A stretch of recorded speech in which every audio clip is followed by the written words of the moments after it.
Let's start with the math of how you can earn your way to $1 million a year, because this will help break it down into bite-sized pieces. $1 million a year is $84,000 a month, or about $2,800 a day.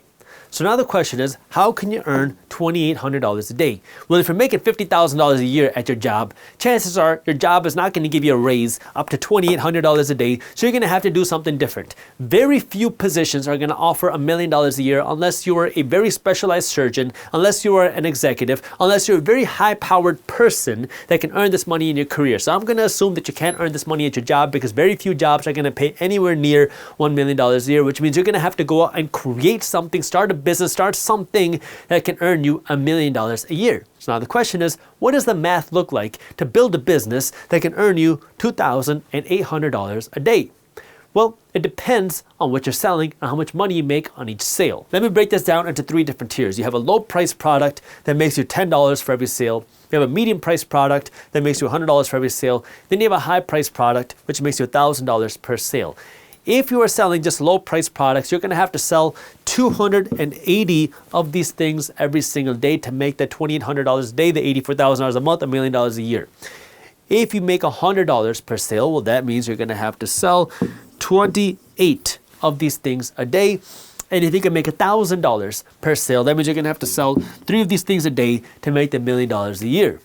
Now the question is, what do you sell and how do you do this? What I want you to understand here is when you go onto the internet and you search how to start a business or business ideas, you're going to get flooded with people selling courses on this business model. They're going to give you some sort of blueprint on how to do something. It might be drop shipping, it might be selling on Amazon, it might be buying and selling laundromats, I don't know, whatever is popular nowadays, but they're going to give you this blueprint to do this one thing. And if you follow the blueprint, chances are you're going to fail, because you're trying to follow somebody else's step-by-step thing that it's too late for you to do that now. And this is why so many people end up failing in businesses, because they assume that starting a business is like working a job, where in a lot of jobs, you do what you're told. It's like in school. If you read the book and you answer the test, you can get good grades.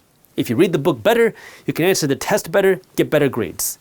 In your job, if you do what you're told, you should be able to get a raise. If you do more than what you're told, you should be able to get a promotion and get a better raise. Of course, that's not how it exactly works every single time, but that's the general premises. With business, it works a little bit differently. You can do exactly what you're told, do it correctly, do exactly what somebody else did, and completely fail. That's why business is so difficult. You have to innovate. And this is where, when it comes to your product, you want to be a little bit more innovative.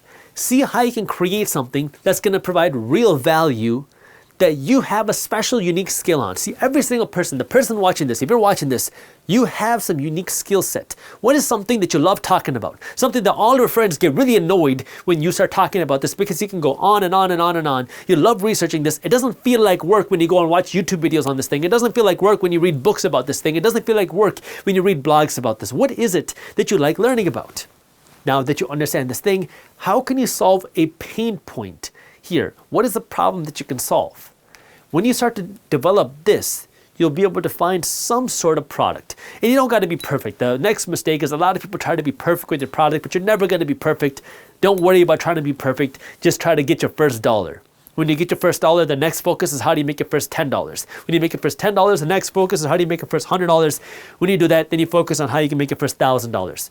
After you make your first $10,000, now you can start refining the product. But until you make that $10,000, don't even worry about your product being perfect. Focus on getting that $10,000. So you got to figure out what the product is.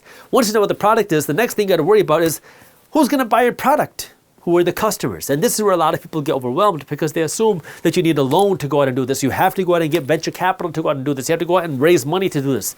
You don't got to do that. Stop following the game that everybody shows you on the internet, that everybody shows you on the TV. That's not how it has to work. You can go out and create this through some hustle, through some dedication, through some YouTube. Learn about how to do some things, about how to hustle, how to find customers. Guess what? The internet has made getting customers so much more accessible. Not easier, but more accessible. You can start a YouTube channel, you can start a podcast, you can start a TikTok page, you can start an Instagram page trying to target your potential customer. Now, if you like gaming, your customers are people that play whatever is the popular video game nowadays, you can start a page that's giving content, giving some value to those people. Now, if they start following you, then you can start marketing whatever your product is.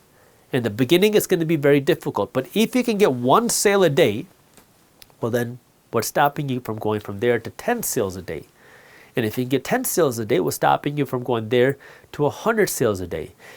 And if you can get 100 sales a day, well, there's really nothing stopping you from going from there to 1,000 sales a day. Now, it's not going to be easy. It's going to take you years, but there's no limit to how much you can grow, right? When you put your money in the stock market, you know that you're trying to get a 10% return a year. That's the goal when you put your money in the stock market. When you build a business, your business could grow by 2,000% a year, especially in the early years, because now you can grow a whole lot faster. This is where you can grow a whole lot bigger, a whole lot faster, but it's a whole lot riskier because the majority of businesses are going to fail. And so now when it comes to how do you invest more money, you can earn more, you can spend less. We talked about how you can spend less. Obviously, you can earn more from a job. You can get a raise, you can get a promotion, you can get a career change. But the alternative is you can work to start your own business. I'm a big advocate for entrepreneurship, but it's not easy. It's not for everybody. I learned that the hard way because I used to think when I got involved in entrepreneurship, when I started to see some success, when I started to see some success in entrepreneurship, I tried to get all of my friends to start a business. And that's when I realized it's not that easy and it's not right for the wrong person. And this is where you got to decide if entrepreneurship is for you or not. And if it is for you, you got to stick with it. Keep learning, keep implementing, keep trying, keep screwing up. It is hard. You're going to have days where you feel like you're on top of the world because you broke a record of how many sales you made. And then 2 weeks later, you're going to feel completely overwhelmed because you're trying to implement some new AI into your business, some new software into your business that completely makes you feel like you don't know anything. But that's part of the process. You got to keep learning, watch YouTube videos, listen to podcasts, buy classes, buy coaching, keep investing in yourself, keep investing in your business, because if you stick with it, well, you can blow past even your own wildest expectations. But you got to get started. If you enjoyed this clip and you want to continue your financial education journey, I have another video that I think you'll love. All you got to do is click that button right over there. And for those of you who want to stay up to date on the top finance and business news, you can join Market Briefs, my free financial newsletter, by clicking that button below. Thank you for watching, and I'll see you in the next one.